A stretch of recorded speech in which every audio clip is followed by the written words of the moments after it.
Good evening, everyone, and welcome to the special meeting of the Pittsford Board of Education. If you would, please rise for the Pledge of Allegiance.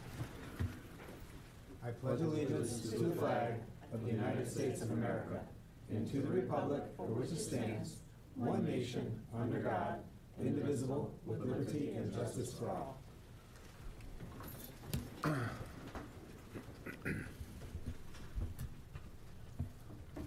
If I could, please have an approval of the agenda.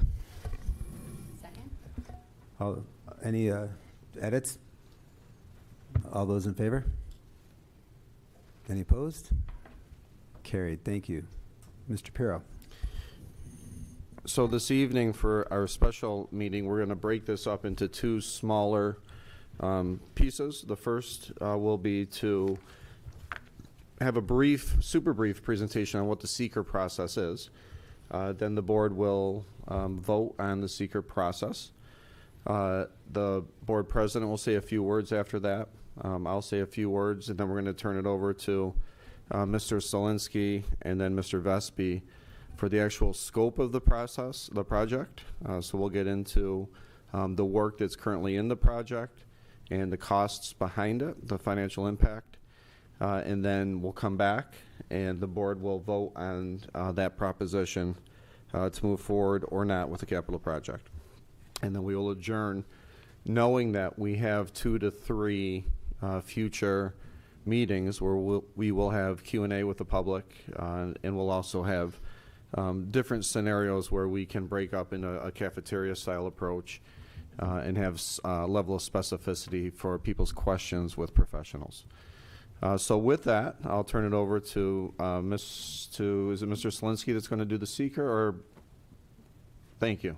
It's me. Good evening, everybody. Seeker 101. We've talked about this at several meetings now, but I'm going to go through and reiterate. Seeker is divided into multiple types: a type 1, a type 2, and an unlisted, which falls between those. Working with your attorney and their guidance on the legal ramifications, you don't rise to the level of a type 1. We really are a type 2, but just to be sure with the addition piece, we've settled on an unlisted, uncoordinated review. What that means is you as the board do that review.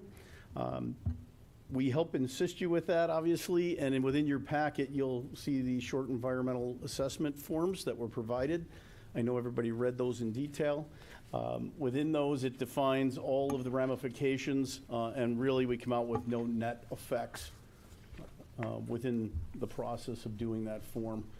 So within that, the second piece of that form, which is also in your packet, basically says we have seen no impact. And so I just offer, if anybody has any questions on that form or format at this point in time. Any questions? Okay. Okay. The board president will in fact sign that, and at this point, you guys would make a resolution that the attorney has provided for you. It's very long and detailed, but it does go through, and I turn it over to the president. Ted. Thank you. If I could have a motion to approve the seeker. Thank you, Jeff. Second. Thank you, Sarah. Then I'm going to take a roll call vote. I need a yes or a yay or a nay or a no from each. I'll call you out by name. Myself, Ted Aresti, I'm a yay. Robin Scott?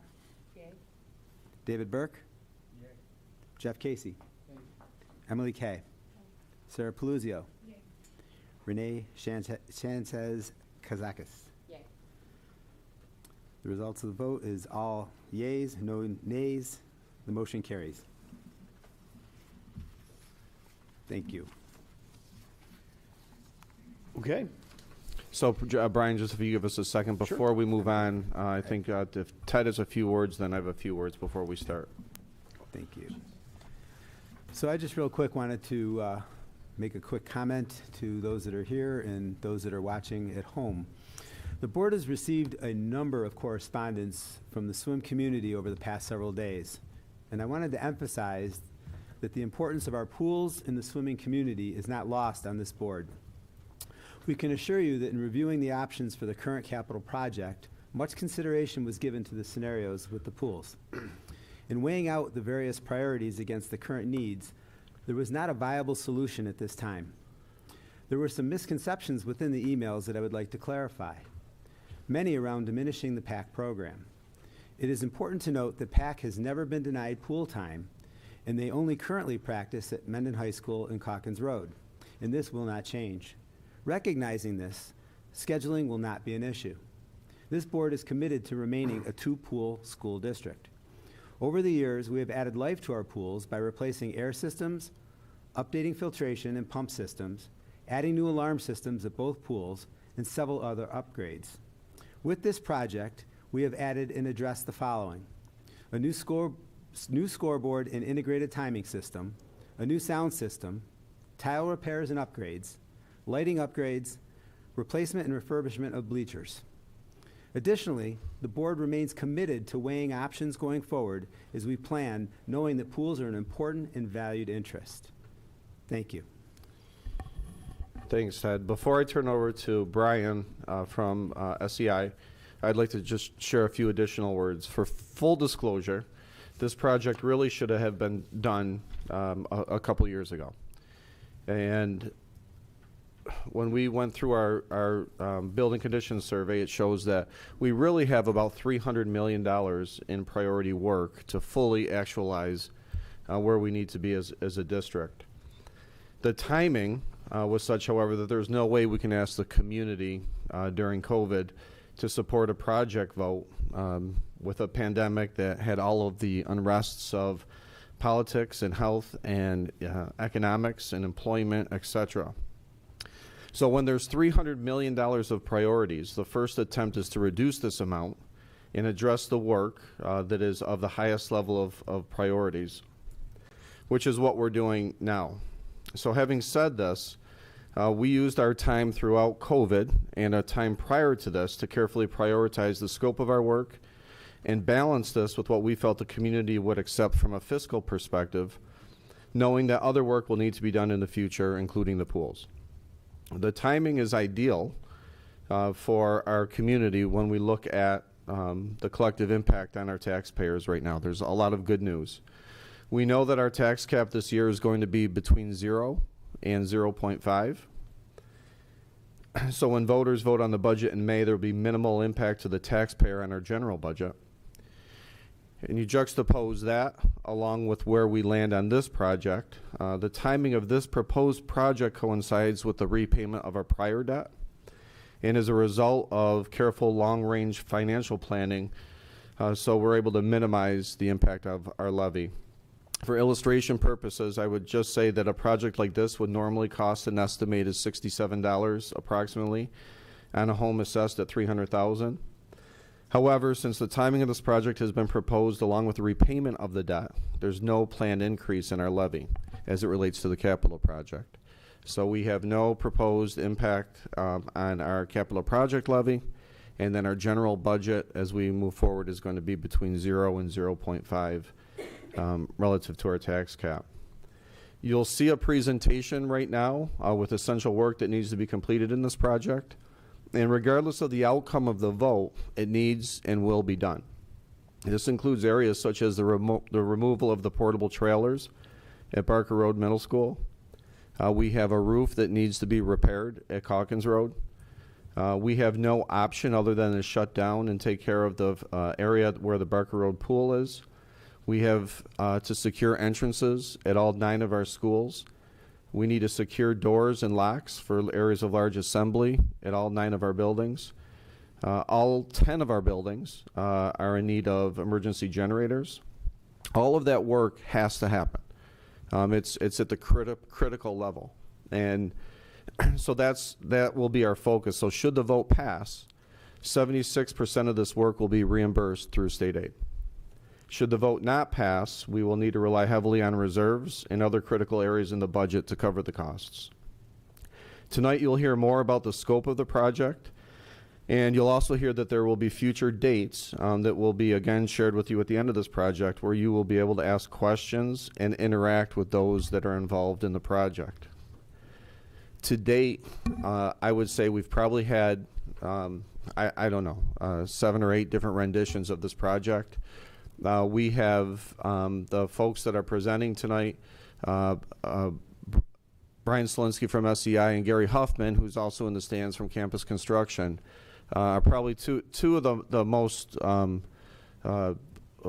well-esteemed people in their professions helping us along the way. So I want to thank you both for all of your work and all of your thought in every aspect of different proposals. So with that, I'm going to turn it over to Brian.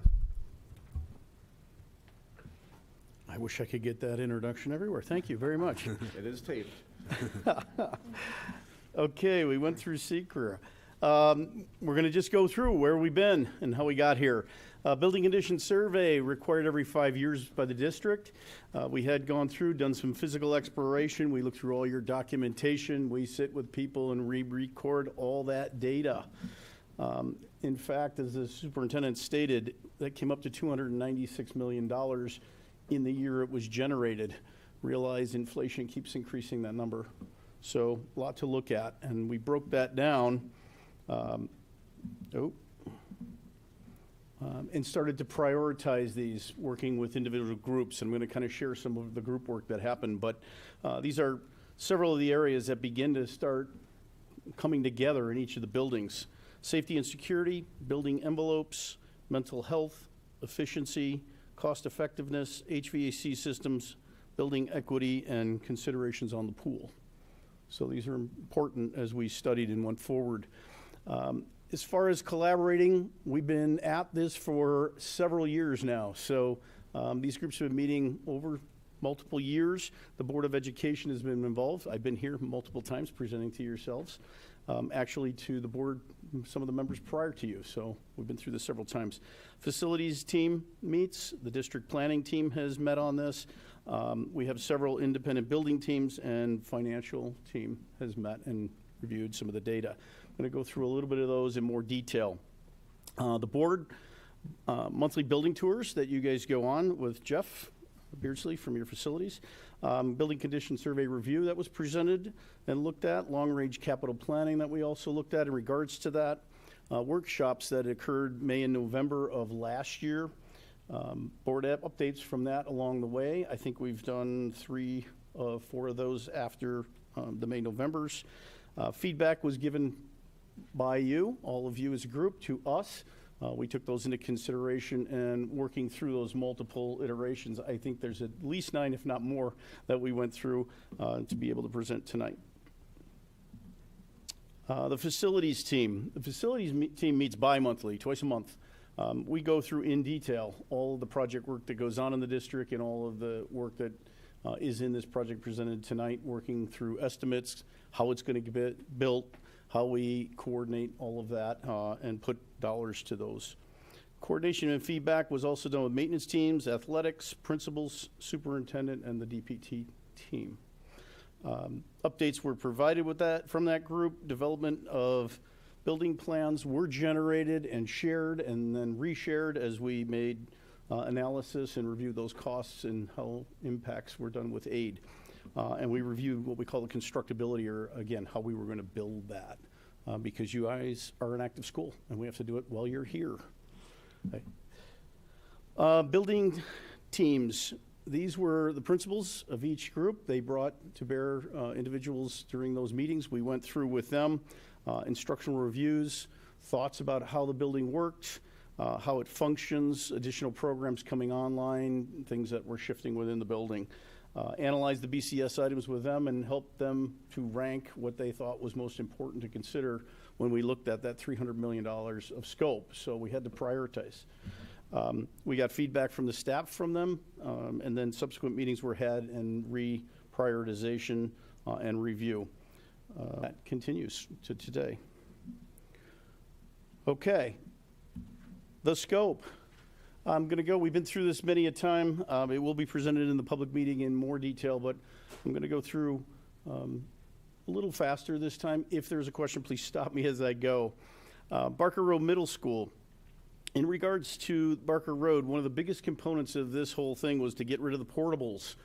In this iteration, they are typically on the bottom left of the sheet you're looking at. They are not shown because they go away in this.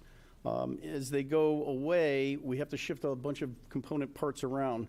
The pink area right now is the pool. As the pool is actually, it is falling apart and has been closed at this point. We're able to reutilize that space in a different way and then refabricate what we're going to do there.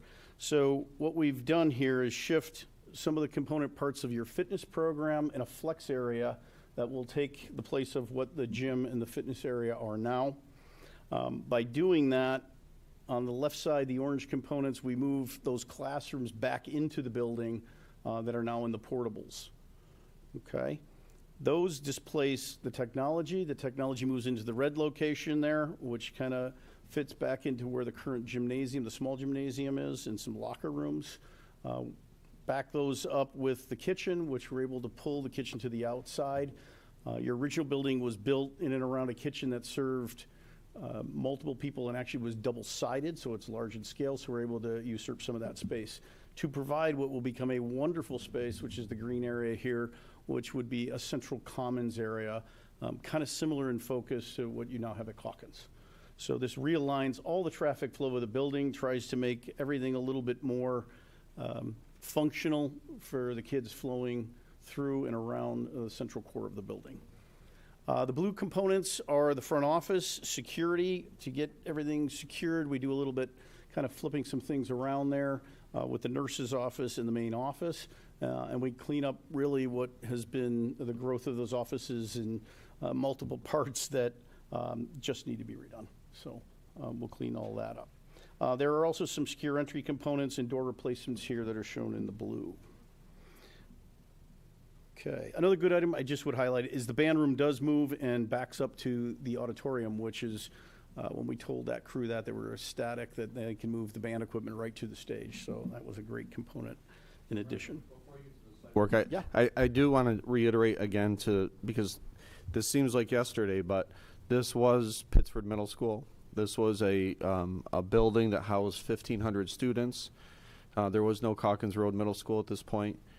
And so when we built Calkins Road Middle School, obviously for obvious reasons, had state-of-the-art facilities built for them. We will never get to that level at Barker Road. We're going to get a lot closer to that. But the commons area is significant, along with the STEM rooms are significant. But the commons area, I would love for people to see what our cafeterias look like now. They're the same right now as they were when we had 1,500 students. So when we had 1,500 students, we shut down two of the cafeterias, and we kept two for Barker Road Middle School. So proportionately, our students are on top of each other still, and they're also eating in the hallway. Whereas when you go to Calkins Road, you have a huge commons area where students are spread out. You also have a real narrow hallway. You have congestion. You have no way to connect people to the commons area at Barker Road. All of those things I would fall into a social, emotional, noise, space type benefit for students at Barker Road. Great, thank you. Okay, outside in regards, just showing you that number one area is where the portables are, those would go away. And then number two on this is there's some old tennis courts that have been abandoned for a while, and there's a pad up there that the track team really could use, and so we would resurface and rebuild that to a surface that's similar to the track surfaces for running, and they can do a lot of practices, and it'll also help the PE program, and so they were ecstatic that during the day when it's really wet, they still could use this component part. I won't go through these in detail, but we have highlighted, and they will be in all your packets. This goes down a little bit more detail, the list, but converting those component parts that I kind of just ran through. The high school, Mendon High School. Mendon High School, the biggest challenge we've had here is the science rooms, and trying to get science rooms to the level of some of the rooms that we've integrated at Sutherland over the years. There's a challenge with this of the rooms that are in the front and the way the structure's built, and to enlarge those, we really need to take 2 rooms to make one, or actually I should say 3 rooms to make 2. So we divide them up, and in doing so, We need a little room. You're already pressed in space there. They're kind of struggling with some tightness in how things are working. So we've proposed this addition. And within this addition, we would expand out to the north of the building into the parking lot section, as you can see on the plan in the pink. That would add space for additional 3 science rooms on the upper level and 5 rooms on the lower level, which will help accommodate some of the shifting around of some of the programs, which will be general educational rooms, which are language, math, English, however they so choose to use those. What that does is also opens up the means to add some toilet rooms that are much needed there for the staff component. So we've done some work in the prior project upgrading the students' toilet rooms, but you have no staff rooms that are adequate there, so we get a net gain there as well. The blue component parts to this are the secure entry component, and then in the central core, I should say Cayenne is the secure entry pieces, and the darker blue is a shift in some of the mental health services guidance facilities. I think if you've walked there, you can see how congested and strangely oriented things are there. So we're going to clean all that up, and we shift one of the principal's functions towards the main office to alleviate some more space for those functions to assist the students. So Brian, I'm just going to add one more thing before we move on. If one of the expectations that I think every parent should have is it doesn't matter if your child goes to Sutherland or Mendon or Barker or Calkins, you should have a similar experience. They're never going to be the same. Each school is going to have something better than the other, however you define better. But one of the glaring things right now are the science rooms. So we gutted Sutherland the year we rebuilt Calkins. When we built Calkins, we gutted Sutherland. Sutherland science rooms allow for free movement for labs, whereas in Mendon High School, we're limited in the amount of students we can even have in our science labs because their square footage and the configuration of the rooms are very confined. And so the equity between Sutherland and Mendon relative to science is certainly taken care of here, along with some of the subtle changes relative to what you're about to get to, which are the counseling and mental health suites. Okay. The next piece of this is just to show some of the additional items within that. The kind of the cayenne color, there's some security issues that are apparent after school when utilizing some of the gym and pool functions and access to the auditorium. So that blue piece is a safety and security component, along with dealing with some of the lockdown procedures of how we would isolate that corridor and add some doors and some functionality to that. In addition, on the lower level, the red there is actually the lower level underneath the locker room sets, which is part of a fitness room and some of the team room area that is directly accessible to the outside fields. So there's a little bit of cleanup to that. Additionally, some computer room components for cooling, which we have to cool them or you're going to lose your computers. We talked about security upgrades in areas, but the tech wing, we're going to add some additional cameras and being able to visualize areas that have problems. Heating convectors, we did do a lot of service to a lot of the larger components within this building, but there's a few isolated pieces we haven't got to, so we're going to finish that portion of the system. Public address, and I mentioned the football room, and then timing, scoreboard, and the pool components that were talked about prior, so some tile and some finish upgrades and kind of sprucing up that space as well. Okay. Site work at Mendon High School. Tennis courts, kind of refabbing those and integrating pickleball into those courts. And a big one that I know everybody's waiting for, number 2 here, is adding toilet rooms up and near the track and field components. So your patrons, we don't have to use a rented unit and or they're running across to use the facilities. So this is, I know, an important one. Again, the summary of that in line item format for those that are out there in the public and want to read this after the fact. I won't go line by line. Sutherland, The components here, emergency generator. You guys lose power a lot, so we need to upgrade that component and take care of that. I know nobody wants to hear sanitary lines, but they're aging out, and you don't want to know what is happening when those leak. And there's a chiller replacement, so part of the air conditioning portion of the building, that chiller is just aging out, and it is very large up on the roof and needs to be taken care of. Additional to the program here is the site components, the new tennis courts. So looking at the layout down there where the tennis courts are currently, we would shift those over to a central component, as you see kind of in the white and blue, and then utilize the tennis court areas and integrate pickleball into that. So again, doing the same thing at both schools, adding tennis courts and pickleball components that are upgraded. And then there's some drainage components that we would handle while we're out there digging things up. Cochran's Road is, I know everybody thinks it's a new building. It's over 20 years old here, and emergency generator does need to be dealt with here. The roof is due. It needs to be coated, so a PVC roof coating. Heat pumps are component parts within your geothermal system. Fantastic system, but the components for the heat pumps break down. You've already started replacing some of them. The rest will fail, so it's a big component on Jeff's list to make sure we take care of those, along with the auditorium HVAC components. Again, just reaching life cycle based on the volume and the size of the units. Elementary schools in general, they're getting some very common component parts. Secure entrance enhancements in all buildings. Each is slightly different, but we create locking areas for patrons to come in. Areas of assembly locks, this has to do with in an event of lockdown and how we secure those assembly areas. A much needed piece and a struggle for many. So you guys are kind of getting ahead of curve here. It's a good thing. Convert unused locker rooms. A lot of the locker rooms aren't being utilized.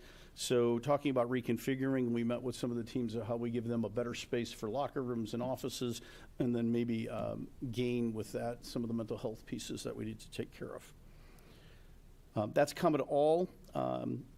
Each, again, individually addressed in the way they're handled. Allen Creek, specifically adding an additional generator there and some roof coating on the gym component. Jefferson Road is an emergency generator. Mendon Center is an emergency generator. Park is an emergency generator. And Thornell is areas of assembly locks in the mental health suites.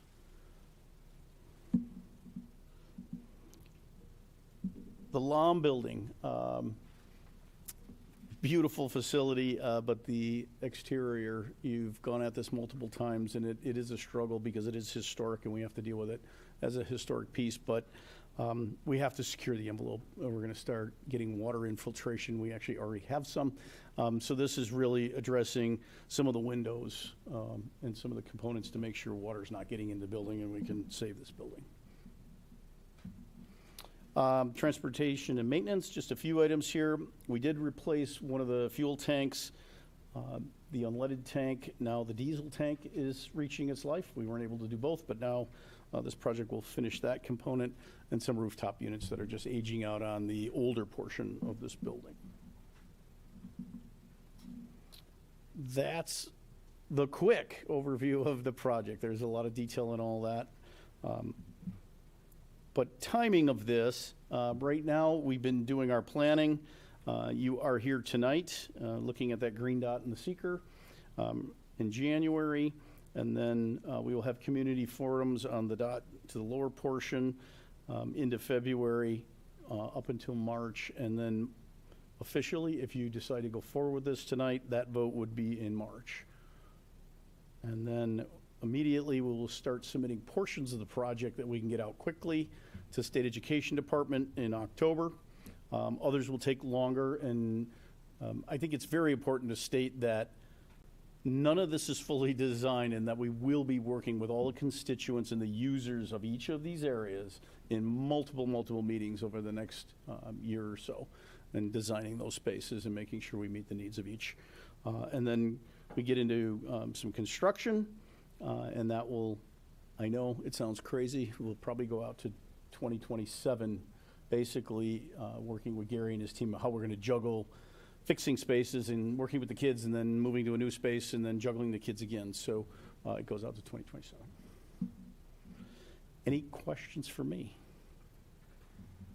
Brian, I would just highlight that our hope would be to address the safety and security areas as soon as possible. So should this pass this evening and should the voters vote yes on the project, then our first line of work would be to secure entrances across all buildings as well as the locks. Yeah. Was that accurate? It was entrance locks and some roof components that we really should address. Yeah. Thank you. All right, thanks so much. That was great, great presentation. I think before I get into the details of the financial considerations, this is a $69 million project. I had the opportunity to come on board in September, and I think it was my second day on the job. I attended the OACM meeting to see the progress. And after serving in multiple other districts and being involved in millions of dollars in renovation work, I have to say there's a high degree of due diligence that went into the planning of this project. So it's unfortunate, as was mentioned, that, COVID delayed this project, but this work is really necessary work, and, when you reflect on this project and look at the financial considerations, the temporary classrooms, need to be addressed here. And the plan is to use really efficient, plan for the efficient use of that space to do that renovation work. There's technical aspects, at the high school in terms of the reconstruction of what would normally be an easy reconstruction of a science classroom. Structurally, that puts us in a different arena in terms of, how to mitigate that in the most efficient manner. So, my hats off to the team in terms of the tremendous amount of work. And I can see it, in the documents that I've researched and the conversations, I can see that this is not new work. This work has been really meticulously planned, and I think as a result of that, it's made my entry into the district and being part of this plan a lot easier, and I fully support it. I think in terms of the finances, there's a couple of ways to look at the finances, and we'll talk about it tonight. First of all, just, you need to know a breakdown of the estimated cost by location, and I think this was mentioned earlier as well. The longer we delay this necessary work that's been prioritized as part of that building condition survey, the more it's going to cost. And we've seen a tremendous increase in the cost of capital projects in the last 3 to 4 years. And we continue to see it. Now there is some leveling off, but really it's the timing of this is really important, especially when we consider a lot of the work to be necessary work, especially the building condition survey work, in particular infrastructure work that needs to be done. Not to mention the double door entrance and safety and security work. So that has been accounted for as part of the incidental budget. Normal price escalations are figured in, as well as the incidental costs that are associated with the project. So that's why you see an incidental budget of roughly $16 million when you combine some of the unforeseens that we can get into, cost escalations, et cetera. That adds to the total overall budget. So we're proposing a $69.8 million project for approval. The good news is, again, the district has done a tremendous job of saving money, right? So anytime there's budget efficiencies, the district utilizes what's called a capital reserve. It's authorized by the voters in the district specifically for the purpose of saving capital project money. This reduces or mitigates the impact on taxes as we move forward. So happy to report that $14 million is being proposed, which then reduces the amount of financing costs that the district has to take on in the form of a bond. And really, that's the main aspect of the proposition that the voters approved. Total project amount not to exceed, with the balance of what has to be borrowed. So I think, as Mr. Pirro said, the timing is right from a long-range financial planning standpoint. There's a huge portion of the debt from the previous project that has been paid in full. So that payment has been made in this fiscal year, so that's off the books. So some $5.2 million.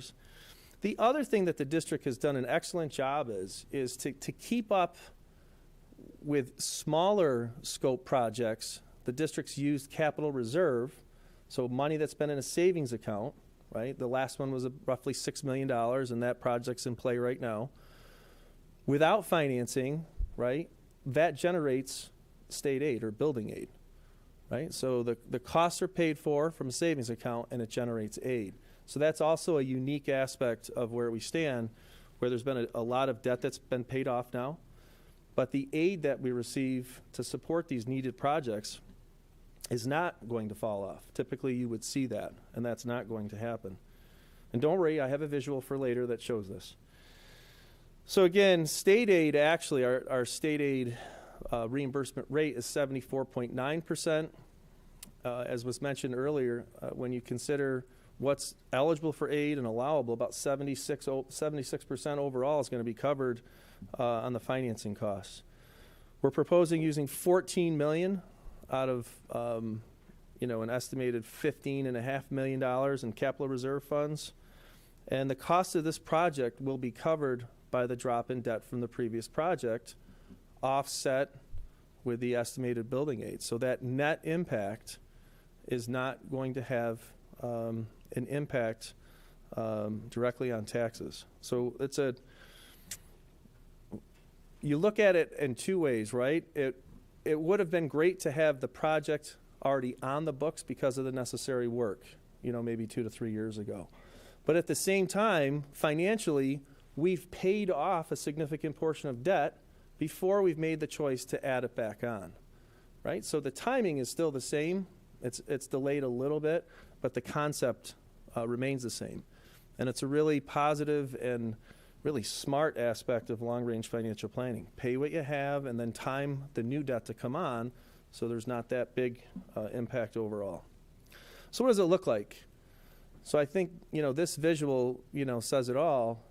This is what the debt service schedule, estimated building aid, and net local cost, meaning the impact on the tax levy, would look like if we didn't do anything at this moment in time, right? You have that big drop-off, but you don't see a big drop-off in building aid. Those are the cash projects that are able to sustain that level of building aid. Very unique. You normally would see both fall off at the same time. And then, of course, you can see what the impact is on the net local impact.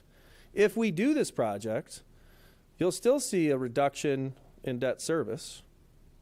It catches up a little bit in the third year because you switch over from a temporary financing note to a bonding. But then you also see that corresponds with an increase in aid. So that's that orange line. And you see that remains level. Now what's interesting, and you almost never see this, is you continue to see a reduction in that net local impacts.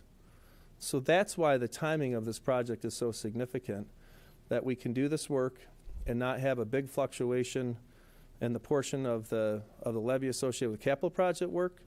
And as Mr. Perro has said, we're already forecasting a very 0 to 0.5%, a very minimal impact on the tax levy recommendation in the budget itself, in the proposed budget. So both factors have aligned.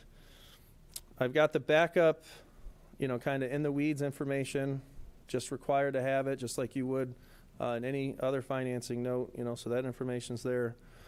And I'll pause there before we get into important dates. Are there any questions I can answer in terms of the financing? Any questions? So the next stop, if the subsequent project is approved, what we're looking at would be public forums on the 31st and 8th to be able to have that Q&A and provide additional information, and maybe think about making it into a structure that allows one-to-one interactions, maybe in small groups, depending on the need and the project. The public hearing, in the same manner that we would do before the budget vote, although not necessarily required, recommended, especially as a reminder. So that's 2 weeks prior, and then a vote on March 28th right here in the gymnasium. So that would, this would kind of be the important dates and next steps for your consideration. I guess at that point, I'll turn it back over to any questions from our team here. Anybody have any questions? Good time to ask. Everybody good? All right, with that, I would entertain a motion to approve the proposition for the capital project vote on March 28th, 2023. Thank you, Jeff. Thank you, Robin. Again, we'll do a roll call vote. Looking for yays and nays. I'll call your name. Myself is a yay. Robin Scott? Yay. David Burke? Yay. Jeff Casey? Yay. Emily Kay? Yay. Sarah Paluzio? Yay. And Renee Sanchez-Kazakis? Yay. Thank you. Motion carried. Back to my agenda screen. With that, I will entertain a motion to adjourn. Second. Thank you, Emily. Any discussion? All those in favor? Motion carried. Thank you and good night.